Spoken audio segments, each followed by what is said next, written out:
नमस्कार भाई लोग, हम बने ऋषि और वो लोग के स्वागत बा ऋषि भाई यूट्यूब चैनल पर। तो चली जा आज के हमी के टॉपिक के बारे में जान ले का ओकरा बारे में कि काज हमी के सीखल जी। तो देखिए आज के हमी के वीडियो में ई जानल जी कि जन के रोजाना हमी के बोले नहीं जाना कुछ कुछ ऐसा शब्द होखेला वाक्य होला जौन के जानल जरूरी होखेला जो कि हमेशा बोले नहीं जा जो यूज में हमेशा हमी के आवेला। तो वह चीज़ के बारे में जाने जी। जैसे कि कोई कहेला कि हो सके तो और वो हमरा के माफ़ कर दही। तो हो सके कि हमी के कहने जा इफ़ पॉसिबल। इफ़ मतलब अगर होला, पॉसिबल मतलब संभव, अगर संभव बात तब, यानी कि अगर संभव हो तब या पॉसिबल हो तब या हो सको तो इफ़ पॉसिबल कहने जा। जैसे कि कह सकती जा हमने कि अगर संभव होखी तो हमरा के माफ़ कर दें। तो बोलो जी इफ़ पॉसिबल फॉरगिव मी, यानी हमरा के माफ़ कर दें।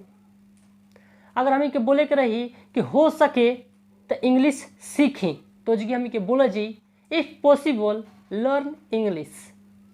और बहुत सारा सेंटेंस बोल सकते हैं हमने के। जैसे मान ली कोई कहो कि वहाँ का हो सके तो जाई, कहीं कहीं जगह ऐसा होखेला जहाँ कहल जाला हमने के कि वहाँ हो सके तरुआ जाई। तो हमें को जी बोले नहीं जा इफ़ पॉसिबल गो देयर। हमें कि इफ़ पॉसिबल के लास्ट में भी बोल सकते हैं जा। जैसे कि कह सकते हैं जा गो देयर इफ़ पॉसिबल, जाओ वहाँ अगर संभव है तो। ऐसे हमें के करके बोल सकते जा। तो ऐसे नहीं कुछ और बाटे जो कि हमें के समझ ले का जान ले का बहुत मजा आई जान ले। तो यूज़ कर जी हमें के हो सके तो रुआ भी यूज़ करी। हम कहूँ कि कमेंट में पॉसिबल से रिलेटेड हुआ एगो सेंटेंस जरूर कमेंट करके जाइम। अगर समझ में आयल हुई तब, ना समझ में आई तो छोड़ दी, कोई बात नहीं है।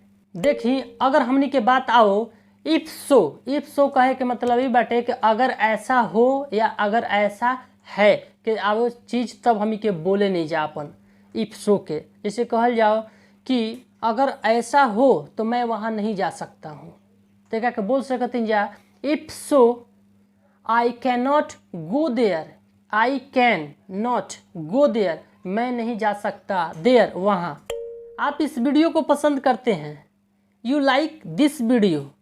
इफ़ सो ऐसा हो तो लाइक बटन के टिप दें। जैसे कहे के मतलब ये बाटे कि ये वीडियो को पसंद करे नहीं, अगर ऐसा बात बा तो लाइक बटन के टिप दें और सब्सक्राइब बटन के भी टिप दें। टिपे में कुछ जात नहीं कि हमें के स्क्रीन फूटी ना, आराम से टिपा जाए।